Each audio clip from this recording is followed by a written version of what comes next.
Welcome friends. आज एक hard disk आई है कस्टमर्स की, यूएसबी हार्ड डिस्क। अप्रॉक्सीमेटली मुझे लग रहा है कि ये यूएसबी केस बाहर से ख़रीदा होगा और अंदर हार्ड डिस्क लगाई होगी। तो ये अनब्रांडेड है, यूरिकॉन लिखा है और ये मेरे ख्याल से यूएसबी केसिंग है। कस्टमर का हार्ड डिस्क ये यूएसबी केसिंग यूज़ कर रहा है।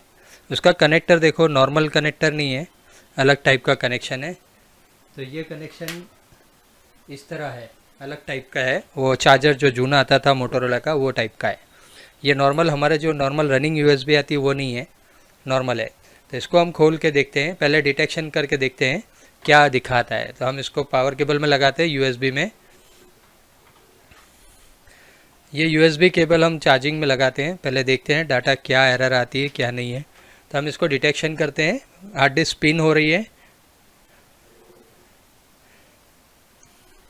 स्पिन होने के बाद थोड़ी देर बाद डिटेक्शन में आएगी डिवाइस में। यहाँ पर हम देखते हैं डिटेक्शन में आती है कि नहीं है।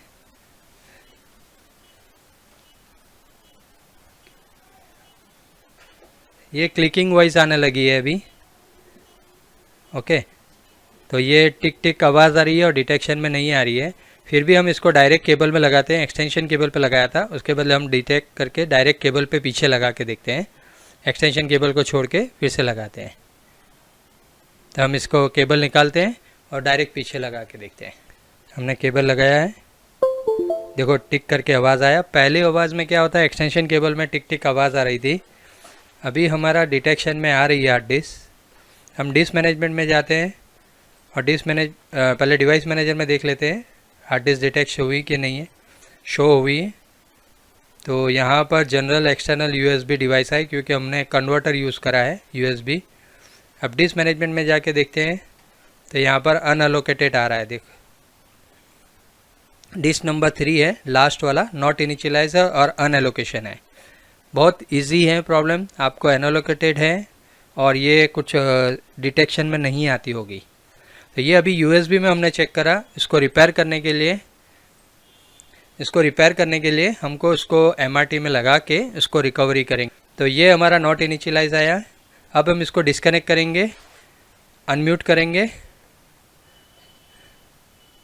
यहाँ से इजेक्ट करना, हमेशा इजेक्ट करके निकालना इजी रहेगा। हम इसको डिटेक्ट करते हैं। अब इसका हम हार्ड डिस्क ओपन करते हैं।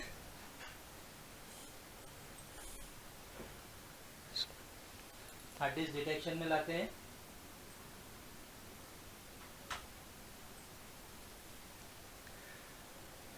तो ये सीगेट एलएम रोसवुड, इसके अंदर कौन सी हार्ड डिस्क है वो हम देखते हैं। तो पहले ओपन करते हैं।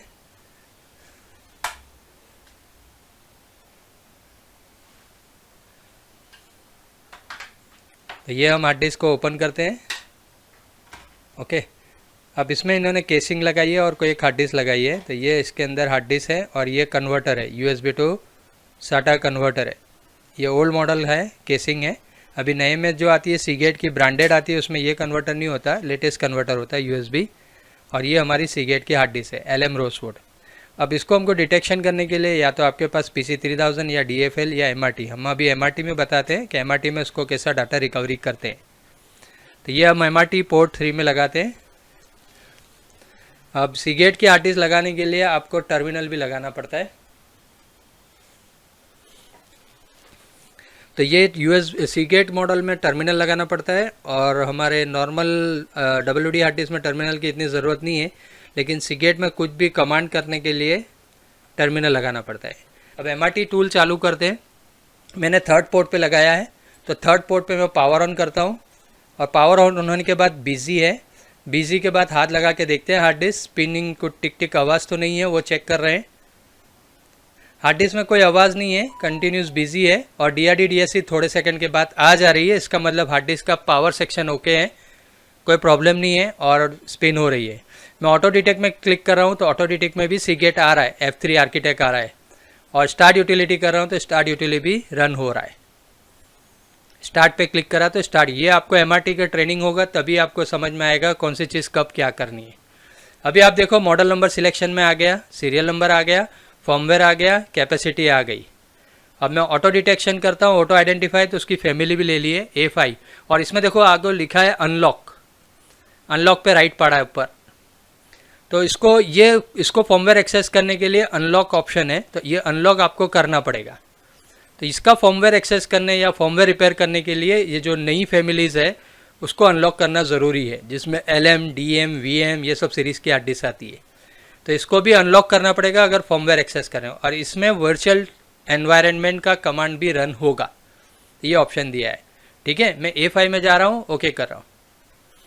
ओके, वो पूछ रहा है कौन से फोल्डर में इसका फॉर्मवेयर बैकअप लेना है, सब करना है, वो एक फ़ोल्डर क्रिएट करेगा। देखो अभी इसने ना रोम मॉड्यूल दिखा रहा है, ना सर्विस एरिया मॉड्यूल दिखा रहा है, ना सिस्टम फाइल, ना कुछ भी रीड नहीं कर रहा है, क्योंकि ये हार्ड डिस्क हमारी लॉक है, ये हार्ड डिस्क हमारी लॉक है। तो अभी कोई भी फॉर्मवेयर नहीं दिखा रहा है। ठीक है, सिस्टम फाइल, DT लिस्ट कुछ भी रीड नहीं कर रहा है।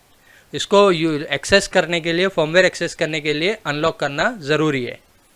ठीक है, तो अब पहले हम लॉजिकल स्कैन करके देखते हैं, इसका यूज़र सेक्टर दिखता है, कितना एक्सेस दिखता है वो देखेंगे। तो हम पहले लॉजिकल स्कैन करेंगे या यूज़र सेक्टर देखेंगे।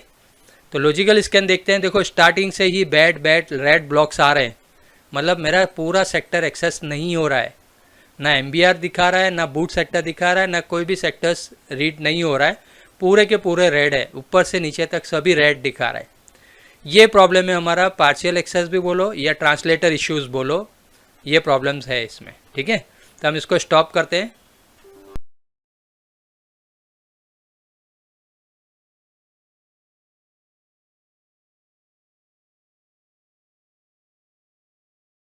अब हम यूज़र सेक्टर व्यूवर करेंगे या लॉजिकल स्कैन करेंगे। लॉजिकल स्कैन स्टार्टिंग से चालू हो रहा है, उसको रन कर करके आगे जाएंगे, और जो 60,000 समथिंग था वहाँ दिखते हैं, और आगे कहाँ तक जा रहा है देखो अभी चल रहा है, कोई प्रॉब्लम नहीं है। बगा थोड़ा स्किप कर रहे हैं, ये इसका मतलब हम स्किप कर रहे हैं, और देखो अभी और आगे तक गया है। ओके, 86240 तक आया है। अब यहाँ डाटा है कि नहीं पता नहीं है, अगर कस्टमर का डाटा आधे तक है या पाव तक है तो हम ले सकते हैं। तो इसको हम सेव करके रख देते हैं, राइट क्लिक कॉपी, ये या इसको प्रिंट कॉपी करंट से स्टार्टिंग सेक्टर है, यहाँ तक का कस्टमर का डाटा है ना, अगर उसको इम्पोर्टेंट है तो ले सकते हैं, नहीं तो इसको भी सॉल्व कर सकते हैं बैठ के। तो यहाँ से आगे भी हम जा सकते हैं, लेकिन कस्टमर का डाटा बहुत थोड़ा है उसने बोला था, तो हम वो जितना डाटा है उसका बैकअप ले सकते हैं। अभी भी हम जो भी कस्टमर की फ़ाइल है, वो मूवी को छोड़ के उन्होंने बोला था कि हमारे जो पर्सनल फ़ोटोज़ है वो हमको चाहिए, तो उनका जो पर्सनल फ़ोटोज़ वीडियोज़ है वो हम पहले ले लेते हैं। तो यहाँ से आप जिसका भी बैकअप लेना है लो, अगर वो उसके ऊपर है, मतलब जो हमारा सेक्टर्स जो हमने नोट डाउन करा है उस सेक्टर्स के ऊपर है, तो थोड़ा हार्ड होगा, फिर भी हम देख लेते हैं, जितना आ सकेगा उतना हम ले लेते हैं। और जो वो सेक्टर्स के ऊपर का है तो वो प्रॉब्लम आएगा। ये इनके इमेज वीडियोस वो सब है फॉर इलेक्शन, तो हम कर सकते हैं। ठीक है, तो यहाँ तक हमारा डाटा आया। अगर और भी प्रोसेस करना है तो हमने जो वर्ड फाइल बताई है वो एक पूरा प्रोसेस करना पड़ेगा।